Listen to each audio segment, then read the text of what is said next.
اللہ کے پیارے نبی جناب محمد رسول اللہ صلی اللہ علیہ وسلم کی یہ حدیث اتنی پیاری حدیث ہے کہ میں سمجھتا ہوں کہ ہر مسلمان کو اس حدیث کو ہمیشہ اپنے دل کے کونے میں رکھنا چاہیے. ہمیشہ زندگی میں کوئی بھی کام کریں یہ حدیث آپ کے سامنے ہونی چاہیے. اللہ کے نبی فرماتے ہیں من کانت الآخرۃ ہمہ، بڑے غور سے سنیے گا، من کانت الآخرۃ ہمہ، جس نے اپنی زندگی کا ٹارگٹ آخرت کو بنا لیا، جس کی زندگی کا مقصد یہ کہ میری آخرت کیسے بن جائے، جعل اللہ غناہ فی قلبہ، اللہ تعالیٰ اس کو 3 نعمتوں سے نوازے گا.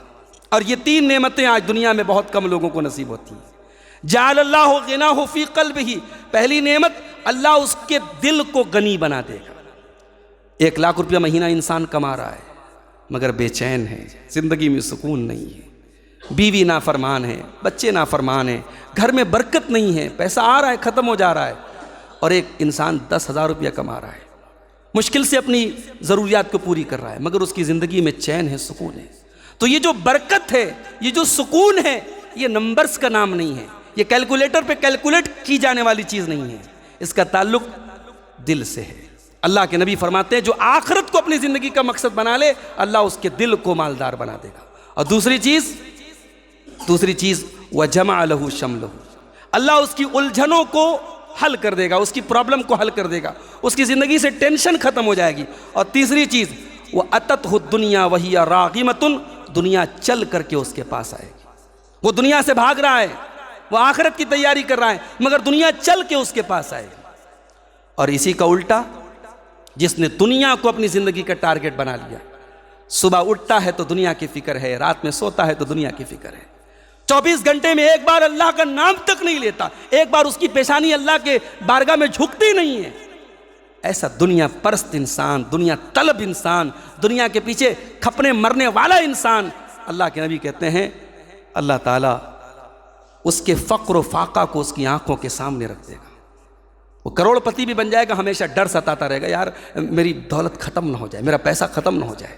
اور دوسری چیز وَفَرَّقَ عَلَيْهِ شَمْلًا، اس کی الجھنوں کو اللہ اور بڑھا دے گا، اس کی زندگی میں ٹینشن اور بڑھا دے گا. اور تیسری چیز وَلَمْ يَأْتِهِ مِنَ الدُّنْيَا إِلَّا مَا قُدِّرَ لَهُ، اور دنیا بھی اتنی ہی ملے گی جتنی اس کے مقدر ملے گی، مقدر سے زیادہ دنیا نہیں ملے گی میرے بھائی. دنیا کے لیے انسان حرام راستہ اپناتا ہے نا. انسان آج ہمارے کتنے نوجوان ہیں، ابھی بہار میں گیا تھا، کتنے نوجوانوں نے وہاں ایک آن لائن کوئی ایپ آیا ہے اس میں پیسہ لگا رہے صاحب، کوئی کوائن ہے اس کوائن میں پیسہ لگاؤ، 1 لاکھ روپیہ لگاؤ اور 5 مہینے میں آپ کا پورا پیسہ مل جائے گا. کیا ہے یہ سب پونزی اسکیم ہے، سب فراڈ ہے.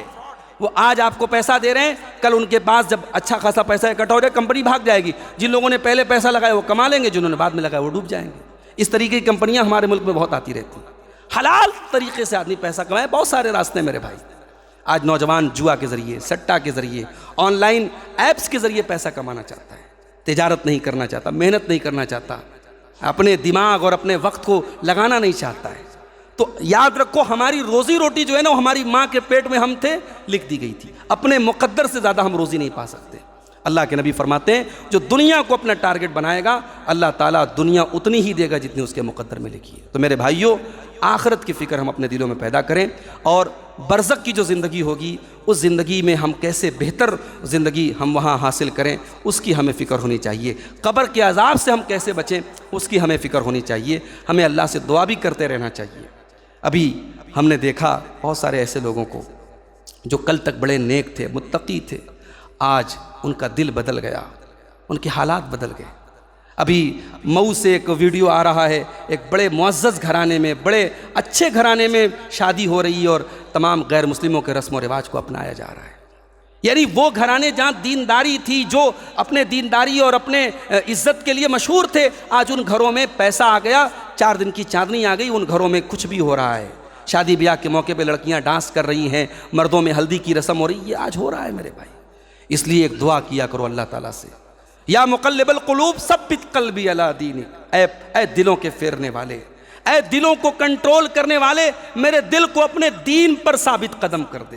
اور اللہ کے نبی ایک دعا کیا کرتے تھے، اللہم انی اعوذ بک من الحور بعد القور، اے اللہ میں تیری پناہ چاہتا ہوں دین کے راستے پر آنے کے بعد واپس نہ چلا جاؤں، پلٹ نہ جاؤں، توحید کے راستے پر آنے کے بعد شرک کی طرف نہ چلا جاؤں، دین کے راستے پر آنے کے بعد بے دینی کی طرف نہ چلا جاؤں۔ اے اللہ میں تیری پناہ چاہتا ہوں۔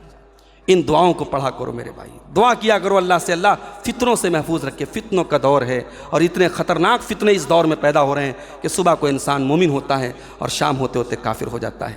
دعا کیجیے اللہ ہم سب کی ان فتنوں سے حفاظت فرمائے، رب العالمین ہمیں اور آپ کو اپنی آخرت کی فکر کرنے کی توفیق عطا فرمائے، اللہ قبر کی زندگی کو ہم سب کی بہتر بنا دے، اللہ عذاب قبر سے ہم سب کو محفوظ فرمائے، رب العالمین ہمارے وہ تمام بھائی، ہمارے وہ تمام رشتہ دار جو توحید اور ایمان پر دنیا سے گئے ہیں، اللہ ان کی آخرت کی اور قبر کی برزخ کی منزلوں کو آسان کر دے، رب العالمین ہم میں سے جو بیمار ہیں ان کو شفائے کامل عاجل عطا فرمائے، جو روزی روٹی سے پریشان ہیں اللہ ان کے کاروبار میں برکت نصیب فرمائے، اللہ ہم سب کو توحید و سنت کے راستے پر مرتے دم تک چلنے کی توفیق عطا فرمائے، اللہ ہمارے مظلوم فلسطینی بھائیوں کی بھی مدد فرمائے، اللہ ان پر ظلم کرنے والے ظالموں کو ان کے انجام تک پہنچا دے، رب العالمین ہمارے وطن عزیز کی، ہمارے ملک کی حفاظت فرمائے، ہمارے ملک کے امن چین اور سکون کی حفاظت فرمائے اور فرقہ پرستوں کی تمام کوششوں کو ناکام کر دے، رب العالمین ہمیں جب تک دنیا میں زندہ رکھے اسلام پر زندہ رکھے اور ہم سب کا خاتمہ ایمان پر ہو، اور ربنا تقبل منا انک انت السمیع العلیم وتب علینا انک انت التواب الرحیم، وصلی اللہ تعالی علی نبینا محمد وآلہ وصحبہ اجمعین،